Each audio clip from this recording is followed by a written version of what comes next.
What do you think, given all the destruction, all the death Hmm. of people and the physical environment, what do you think Netanyahu's ultimate end game is here? The goal is uh, at one end of a spectrum, and the spectrum bleeds into each point, bleeds into each other. At one end is the ethnic cleansing, to just get rid of them, do what they did in 1948, and put an end to this Gaza problem. But is that a realistic vision? I mean, I understand the idea of saying we're going to have civil and governmental control Hmm. over Gaza. We're going to maybe reinstall settlements as the pre-night 2006 I time. doubt that. Right, but it seems equally doubtful that they could depopulate the Well, entire okay. strip. Let's remember, uh, time moves quickly. The first 2 weeks, it looked like, or they believed, that they were going to be able to expel the population to the Sinai. But at that point, Egypt made a firm decision. They're not coming in. Yeah. So one goal was the ethnic cleansing, but I agree with you. After 2 weeks, it seemed less plausible, though it still might happen. We don't know, the pressures that will be exerted on Sisi. Number two, the sort of middle position was the one that was advocated by Giora Island, the former head of the National Security Council. He said, we'll give them two choices: stay and starve or leave. In other words, make Gaza uninhabitable. And then the extreme position was to just carry out, a destruction of Amalek, to just wipe out the population in a kind of unnuanced genocide. Yeah. So I think those are the three positions, and what will come of it. What do you think is most likely to come of those three positions? What's most like, I think, uh, because President Biden is having trouble with that a large part of that Democratic base, I think the Gallup poll showed that only 19% of Democrats supported what Israel is doing. Yeah. I think the pressures exerted by Biden will become unbearable for Israel. And the United States could. What is that? What is unbearable? Will it be another profiling courage like we saw at the uh, Security Council where they just abstained? No, look, if the United States wanted to stop it from day one, it could have stopped it. You just pick up the phone and say, no more veto, no more weapons. It's over. And it's over. There's no question about Is that. that possible as a practical matter, Hmm. given this special relationship that the Right. U.S. has had since the 60s? Well, it's possible. The question is the political will. And right now, President Biden is balancing the what they consider to be their security interests, because what happened on October 7th was a blow for the United States security also, because the United States has invested a lot in Israel as a regional power, and able to be a regional arbiter. Let me pause you on that for a second, because I spoke the other day to Professor Mearsheimer, Mhm.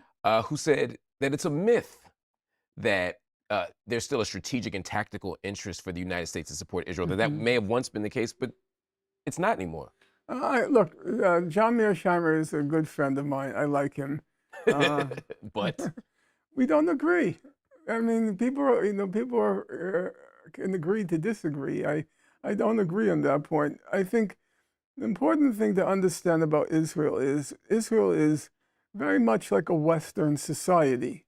It has the same kind of uh, bureaucracy, rationality, uh, modern outlook uh, that makes it very easy for the U.S. to communicate with Israel. And communication is not a trivial part. The security people, the intelligence people, they all have the same mental outlook.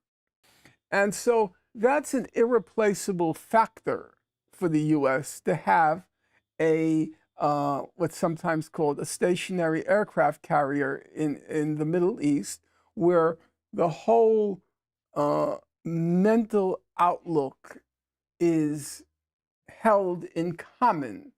Also, it's still by far the most militarily competent. I'm not saying it's great. it And took a hit reputationally as Yeah, it well. took a very big hit reputationally, and I don't think that was an accident. The rot has set in Israeli society, it's become westernized. And that means there's an element of slovenliness to the way they conduct themselves. You said you watched the debate I had Yes, with, your epic, almost 5-hour debate with Moayin Rabbani and Benny Morris and and something else. Yeah. Destiny. Yeah. Yes. And it was striking. At the very end of the debate, I said that Israel now faces a strategic dilemma, a serious strategic dilemma. The dilemma is that a large number of people in the Arab world after October 7th suddenly came to the realization or the epiphany, Israel's not as strong as we thought it was, or Israel's not as invincible as we thought it was. Yeah.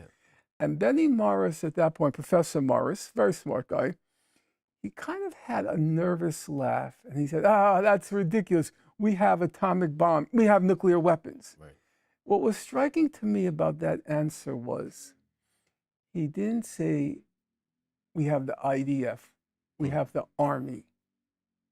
He had lost faith in it. So now he had to talk about the deterrence of their nuclear weapons. So I don't believe that October 7th was a passing error, mistake, a moment of incompetence. It was a reflection of the fact that Israel no longer is what it once was. Now, of course, Are they going to flex their muscles, though, to prove that they actually do have capacity? well, that's what they're doing now. Goading, perhaps, Hezbollah. Obviously, we also have the Houthis in the Red Sea, who with their sea blockade, and we also have the Hamas issue. I mean, there's a thought here that to show that they're still invincible. I think that's a very big problem there. Yeah. I think the problem is that Israel has one of its central military concepts, this is what it calls its deterrence capability. And deterrence capability is just a fancy term for the Arab world's fear of us. And they are very worried now that the Arab world, because of what happened on October 7th, no longer fears them.